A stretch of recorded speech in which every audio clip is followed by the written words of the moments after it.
Your pain is your power. Fire. The rain came down hard on the cracked sidewalks of Queens, New York. Street lights flickered against the wet asphalt, and the hum of traffic filled the air.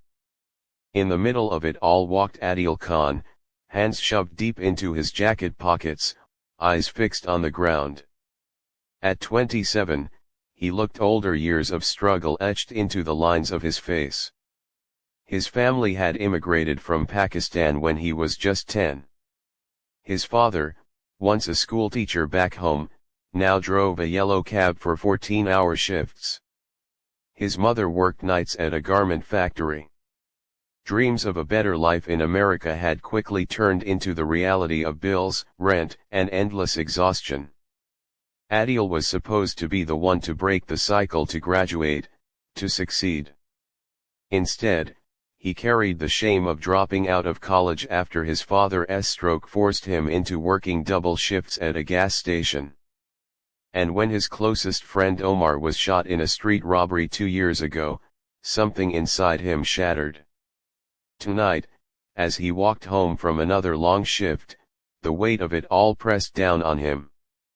The noise of the city blurred around him until he found himself standing on a bridge, staring at the black water below. For a moment, the thought came quick, sharp, and terrifying: would it be easier if it all just ended here? But before that darkness could consume him, his phone buzzed. A message from his little sister, Hina: "Bye, I got the internship. I told them my brother taught me everything about never giving up. You're my hero." Adil froze. The cold air burned his lungs as he read the words again. Hero, he felt anything but. Yet those words sparked something small inside, a flicker he hadn't felt in years. The next morning, he didn't go straight to work. Instead, he walked into a dusty boxing gym 2 blocks from his apartment. The place smelled of sweat and leather. Posters of Muhammad Ali and Mike Tyson covered the walls.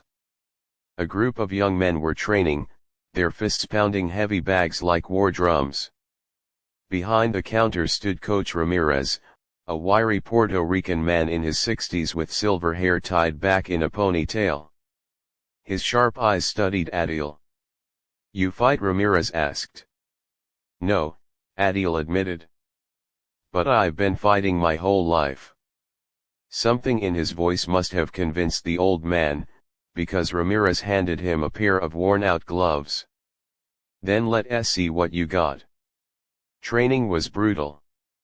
Every punch brought up memories. Adil had buried his father gasping for breath, Omar's lifeless body, the humiliation of watching classmates graduate while he stocked shelves. Sweat mixed with tears, and the heavy bag became his confession booth. "You carry pain like a weight," Ramirez said one evening, watching him collapse after sparring. "But listen to me, kid, pain can bury you, or it can build you. Choice is yours."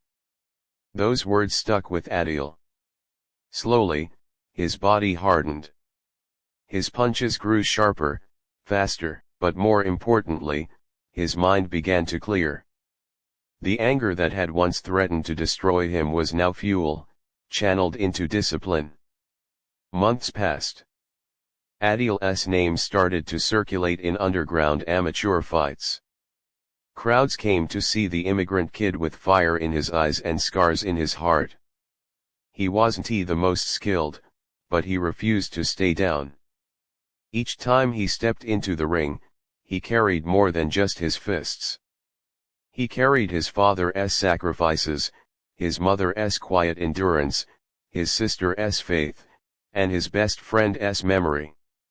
Every punch was a declaration: "I am still here." But life, as always, wasn't done testing him.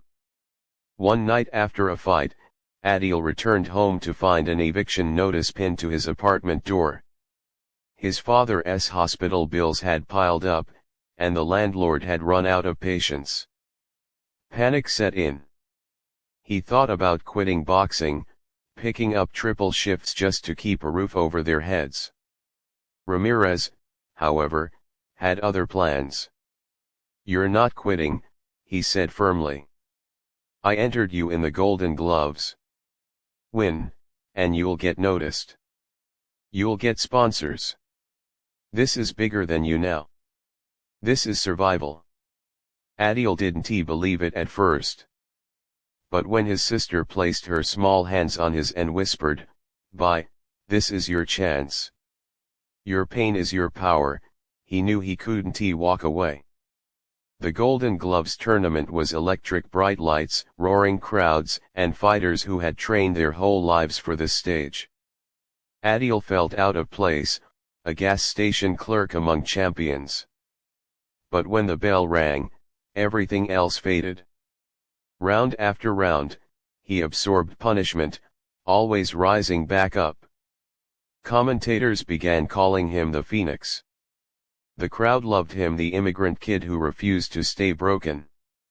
In the final fight, he faced a polished, undefeated contender. The first 2 rounds were brutal. Adil's face swelled, his ribs screamed with every breath. Between rounds, Ramirez leaned in and said quietly, "Remember Omar. Remember your father. Remember why you're here. Pain is not your enemy, it's your weapon.